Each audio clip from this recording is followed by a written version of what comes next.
Sa dami-daming nag-a-apply pumuntang Taiwan, tapos ikaw gustong mong umuwi, pag-isipan mo mabuti. Sobrang hirap makapunta dito.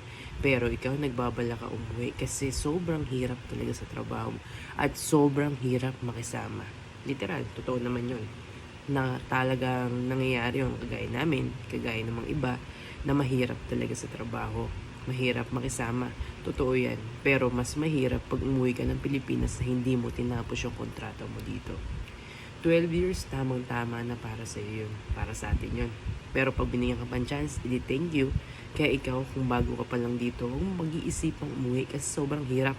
Alam nyo ba yung sasakay ka ng jeep, sasakay ka ng bus, uwi ka ng gabi, aalis ka ng madaling araw, uwi ka ng gabi ng paulit-ulit ng walang nangyayari. Pero binigyan kang chance ni Lord para umalis ka.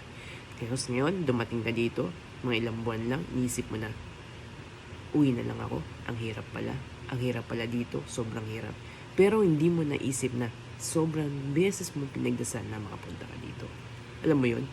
Tapos ngayon, aalis ka na lang dito. Kaya ikaw, na nandito kang bago ka, o papunta ka pa lang dito, once na mupapa ka ng Taiwan, huwag mong isipin uwi ka kasi isipin mo yung pangarap mo para sa'yo at sa pamilya mo kung bakit nandito ka. Huwag mong iisipin yung hirap yan. Mahirap naman talaga pero mas mahirap yung walang nangyari na uuwi ka ng Pilipinas na walang nangyari sa buhay mo.